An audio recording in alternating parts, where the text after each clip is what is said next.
This is the Diaspora on the NTA. Welcome to the program for this week. My name is Makut Simon Macham. Now this week we're talking about the Global Compact on Migration that took place in Marrakesh, Morocco.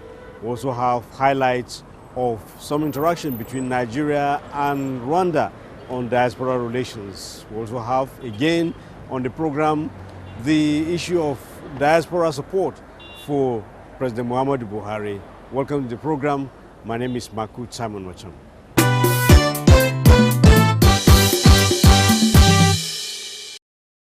Now let's begin with the Global Compact on Migration that took place in Morocco, where my colleague Joy Osiagu was in Marrakesh to cover the event. First, she brought us the highlights of presentations by global delegates.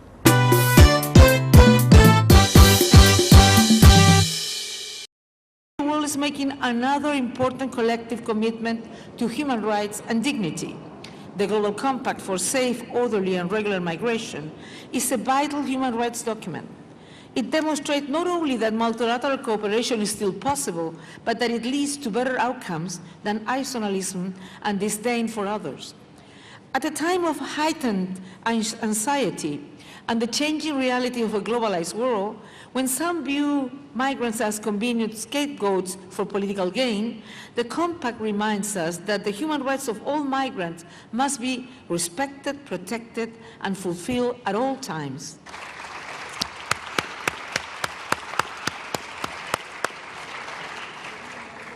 The fact that 5, 12, 10, 12,000 people are trying to crash the border, enter a country of 330 million people, this is not the face of international migration. This is one aspect of it. It cannot be used, it seems to me, to characterize what are les enjeux, what is at stake in this common project. There are today 3.4% of the world's population who are migrant. In the year 2000, it was 2.7%. It's a phenomenon. It has been up to now on the increase. Will it continue to increase? When we look at the demographics and many factors, climate change, there's an expectation that we'll see maybe even more people on the move.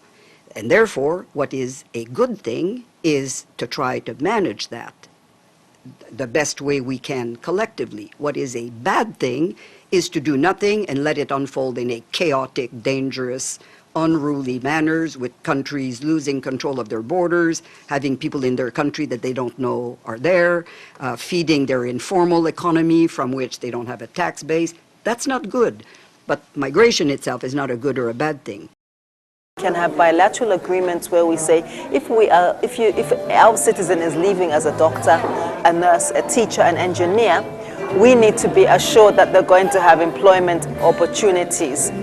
We need to be assured that they're going to receive the same kind of validation that they received here. It's possible to do that. We're not powerless. Secondly, I think I'm a political economist myself, political and feminist economist. So I think the political economy of migration must be situated within that transfer of skills, resources, and benefits, because migrant countries, migrants benefit both the country of origin, countries of transition, and the country of destination. So we need to have an analysis of our own, an Africa-centered political analysis, economic analysis of what the benefits are and what the loss is to the countries of origin, by the way, because we cannot continue to be drained, bleeding, hemorrhaging. And as you say, people, our best minds driving cabs in Canada, washing dishes in New York, sweeping floors, sweeping the streets of Europe. It's a disgrace. So we need to have a political economy of those sorts of numbers. What is the cost? The cost of the training in the country of origin, by the way, the sort of skills base, the GDP contribution, and so on, along that skills value chain. It's very strategic for Nigeria for many reasons. One of the clear reasons is that Nigerians' population will be growing at a very high speed. It is expected that in the next decade we may be even one of the 5 largest countries in the world. Nigeria will export skills. The United Nations Agency for Migration, IOM, has predicted that Nigeria will be one of the 10 countries that must export its labor in the next century. Since Nigeria is a sending, receiving and a transit country for migration, we must consider this global compact very strategic for us in order to protect our citizens who have moved out from our territory, in order to help those persons who pass through our territory, so that migration will be orderly, will be safer and beneficiary not only to the migrant but to the countries of receiving, transit and destination. I think this is very strategic. I'm glad that Nigeria has shown its commitment, and we will continue to work hard to make sure that it is implemented. We should also have it that we are discussing about human beings, the rights and dignity of these migrants. And I'm very glad today to see that representatives of many UN bodies were here today, and they made very meaningful contributions, like the UNICEF, where the rights of the child migrant must be respected and must be upheld. And also the UNDP was represented. The body on food and agriculture was also represented. So it is a multi-stakeholder kind of thing. All the actors are involved, and everybody is speaking the same language of linking migration to development. It was even advised that we should be taken to the social media network where all these issues can be discussed, those for and those against, and let us see the pros and cons of this GCM. And as it was mentioned, really it's not about fighting them or about criticizing them. It's about engaging them and also moving ahead, going forward to show the benefits of this GCM to them and to the rest of the world. And then for us coming back home, it is also very important that we have the whole of government and whole of society approach, whole of government approach, in the sense that all the agencies that are responsible on the issue of migration have to come together, have to work together to see that this issue of migration is being tackled and this issue of migration is being brought to fore, and we tap from the successes so far being made. And the other aspect of this is all of the society approach, where other members of the society have to come in as well. And that is why we have a national migration policy in place where every stakeholder is involved in that migration policy. Their roles and their responsibilities they are stated out in the policy. So it is very important that all these agencies come together and work on this issue of migration.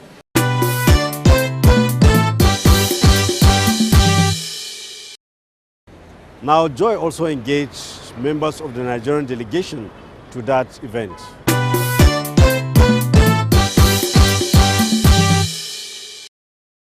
It's very strategic for Nigeria for many reasons. One of the clear reasons is that Nigerians' population will be growing at a very high speed. It is expected that in the next decade we may be even one of the 5 largest countries in the world. Nigeria will export skills. The United Nations Agency for Migration, IOM, has predicted that Nigeria will be one of the 10 countries that must export its labor in the next century. Since Nigeria is a sending, receiving and a transit country for migration, we must consider this global compact very strategic for us in order to protect our citizens who have moved out from our territory, in order to help those persons who pass through our territory, so that migration will be orderly, will be safer and beneficiary not only to the migrant but to the countries of receiving, transit and destination. I think this is very strategic. I'm glad that Nigeria has shown its commitment, and we will continue to work hard to make sure that it is implemented. We should also have it that we are discussing about human beings, the rights and dignity of these migrants. And I'm very glad today to see that representatives of many UN bodies were here today, and they made very meaningful contributions, like the UNICEF, where the rights of the child migrant must be respected and must be upheld. And also the UNDP was represented. The body on food and agriculture was also represented. So it is a multi-stakeholder kind of thing. All the actors are involved, and everybody is speaking the same language of linking migration to development. It was even advised that we should be taken to the social media network where all these issues can be discussed, those for and those against, and let us see the pros and cons of this GCM. And as it was mentioned, really it's not about fighting them or about criticizing them. It's about engaging them and also moving ahead, going forward to show the benefits of this GCM to them and to the rest of the world. And then for us coming back home, it's also very important that we have the whole of government and whole of society approach, whole of government approach in the sense that all the agencies that are responsible on the issue of migration have to come together, have to work together to see that this issue of migration is being tackled and this issue of migration is being brought to fore, and we tap from the successes so far being made. And the other aspect of it is all of the society approach, where other members of the society have to come in as well. And that is why we have a national migration policy in place where every stakeholder is involved in that migration policy. Their roles and their responsibilities they are stated out in the policy. So it is very important that all these agencies come together and work on this issue of migration. And I can tell you from the period I arrived up to today, I think Nigerians are playing a very positive role here. Don't forget, people tend to think Morocco is a country that Nigeria is a destination country for Nigerians. But I can tell you that Morocco is not a destination country for Nigerians. Morocco is a transit country for Nigerians. You can look at it from different perspectives. If you're talking about flying the aircraft, the aircraft is a little bit, on the low side. People tend to take it and transit and go to whatever they are.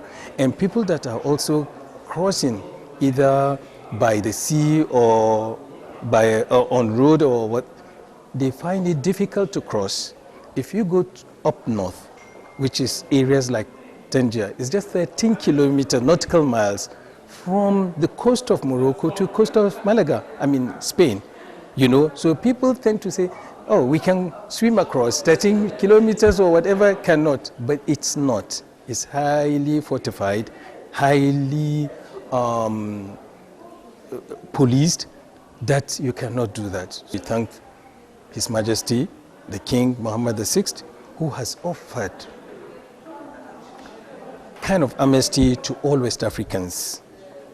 He gave a 2-year grace period, telling all our nationals that are here illegal to come forward, present themselves with their documents, show where they reside and what they do, and they'll be granted legal stay. And a lot of Nigerians have actually taken this opportunity. So if you talk about illegal Nigerians, yes, they are very receptive. And I can go further. Yes, that even if you do that and you're accepted, the king also had an institution where you can show the kind of skill you have. If you want to go into hairdressing, if you want to go into plumbing, if you want to go to motor mechanic, they will train you. And if you want to return to your country, he's also ready to give you money to come back. So these are some of this. It is a positive story here. I cannot say totally. There are one or two bad eggs that you cannot overrule having as a country like ours with the great, but generally 98% of what we experience here is positive. And the Moroccans are very receptive. Roughly, I can say 6,000 to 7,000 if we do. Yes, both legal and illegal, they spread across. They are concentrated in Casablanca, which is like an equivalent of Lagos. How often do you get to meet with them, to have conversations with them? Oh, I told you, our doors are open. They are always here. We are in contact with the Nigerian organization here. If there's anything, even death, even at night, they can contact us and we give them paper. And we have a very good rapport with them. We've opened our mission in 1969. And prior to 2016, which is the visit of His Majesty King Mohammed VI to Nigeria, our relations was not as high as what we are experiencing today. For the first time in our relation with Morocco, we had the ruler visiting Nigeria. Since 1969, he was the first ruler to visit Nigeria. And within a year, we had our president. I had the privilege of hosting Mr. President here in this country, June, just about 5 or 6 months ago. And it has turned the page of Nigeria, and we are now experiencing. In fact, I don't even stay in the office most of the time. If I don't attend event, I start receiving messages from the Minister of Foreign Affairs. Is there any reaction from Nigeria and all that? So I can tell you right now, I think the sun is really shining on Nigeria and Morocco.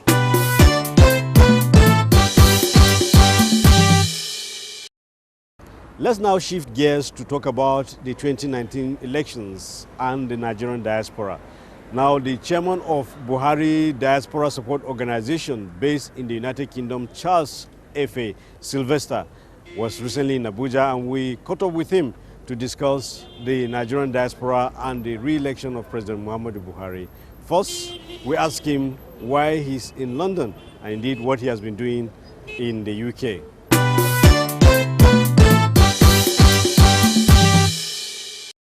I went to the UK, one, to study and also to look for, you could say, empowerment in my field, because I had always had the ambition of being an entrepreneur. But when I got there, that was not what happened. You know, I thought it was like a mini heaven, but when I got there, I had to go through a lot.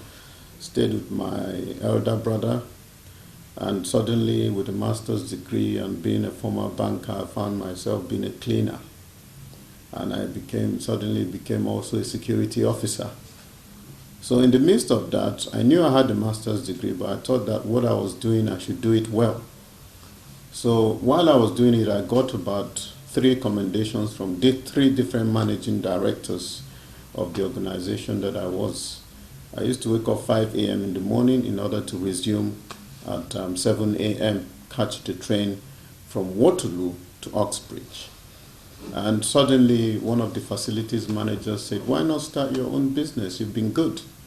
So that was how I started my own business. And I got the support of one of the contractors for that particular organization. And he also helped me through by mentorship and all that. And that was how I started. And in 2004, I was able to establish my business.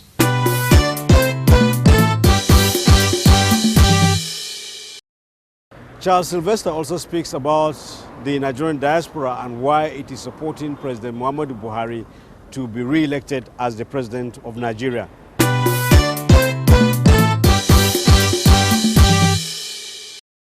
Just like many millions of Nigerians, we had been concerned about the issues in Nigeria, the issue of poverty, the issue of corruption, the issue of lack of infrastructural development, the issue of looting of the government treasury with impunity. That was why I and many Nigerians in the diaspora mobilized Nigerians in the diaspora to support Mr. President Muhammadu Buhari in 2014. At that election, we did mobilize Nigerians in the diaspora to come over. We advocated that Nigerians in the diaspora should actually try and come to Nigeria to get their PVCs so that we can actually vote, because we don't have voting rights abroad. That was one of the strategies. Secondly, to mobilize Nigerians abroad to say, look, if you cannot come, phone home and tell them that, look, this Buhari is the best alternative, given his integrity and the fact that he's occupied various positions, and the fact that despite that, the man is incorruptible. And so in a situation where the only way you can fight corruption is to bring the incorruptible to fight the corrupt. You cannot bring a corrupt person to fight the corrupt people, because then if he's part of the web of corruption, then the looting continues. With that situation now, in April, the president declared that he was going to contest again for 2019. And we were privileged to be the first group, home and abroad. Because, you know, after the declaration, he just traveled to London. So we were the first group that went to see him, to visit Mr. President, to say, look, we Nigerians in the diaspora support your ambition to come back and be re-elected, given the fact that we believe that you have done a lot in 3 years, what the previous party could not do in 16 years. Elections are just around the corner. What has been your engagement to garner support for the president and his party? What have you done so far? What we've done is to enlighten Nigerians abroad more, and also Nigerians in the country, in Nigeria. Because the options are now clear, because the candidates have emerged. You are here. Nobody is a better Nigerian or greater Nigeria or more Nigerian than you and I. We are all equal. Nigeria belongs to all of us. I'm a father of 4 boys.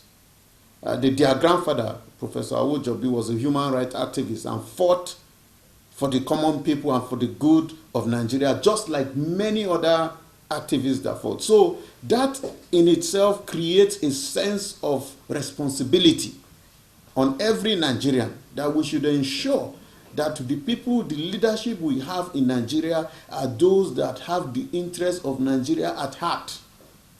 Nobody is perfect.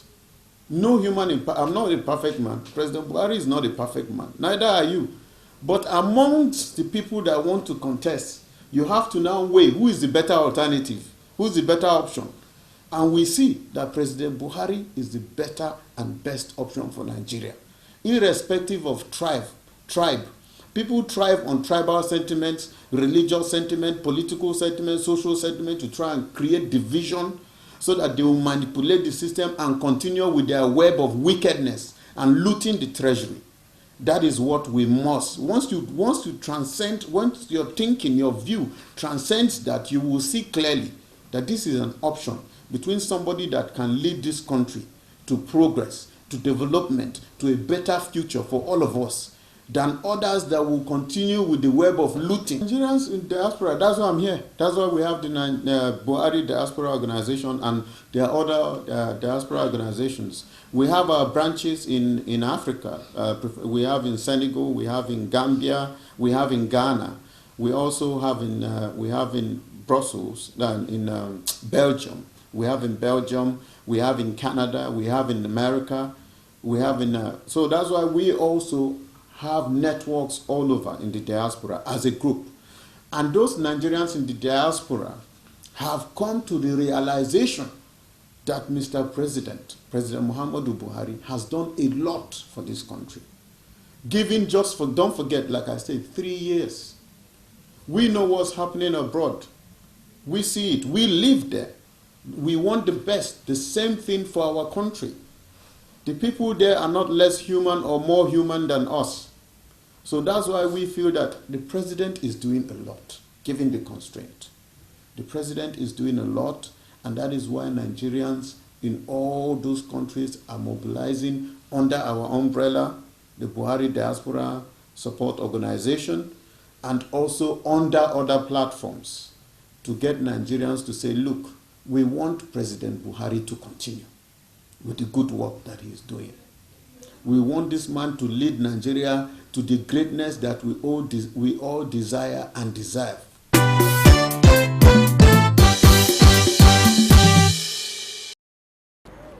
It's time for Diaspora News, and we'll bring you highlights of the meeting between the Senior Special Assistant to the President on Diaspora and Foreign Affairs, Abike Dabiri-Erewa, and the Rwandan High Commissioner to Nigeria.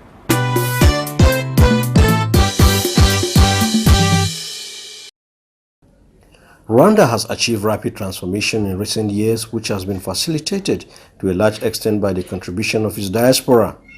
This is why the Rwandan High Commissioner to Nigeria appreciates the decision of the Nigerian government to properly harness the potentials of its diaspora through the setting up of the Diaspora Commission, similar to what Rwanda already has. His visit to the Senior Special Assistant to the President on Diaspora Affairs and nominee for the chairmanship of the Diaspora Commission, Abike Dabiri-Erewa, is to collaborate and share experiences. We want to keep in touch and explore how best we can peer learn and also start off concrete actions as to how both countries can tap the power of diaspora in building and consolidating development in our respective countries. So government is making sure there's an enabling environment so that Nigerians in the diaspora can bring in their wealth of knowledge, their wealth of experience, and their resources for the glory and benefit of their country. So we look forward to working with you as it relates to the diaspora, so we continue to exchange notes. They also discussed the recently held Diaspora Investment Summit, which brought together Nigerians and investors from around the world that made commitments and contacts for investing in Nigeria.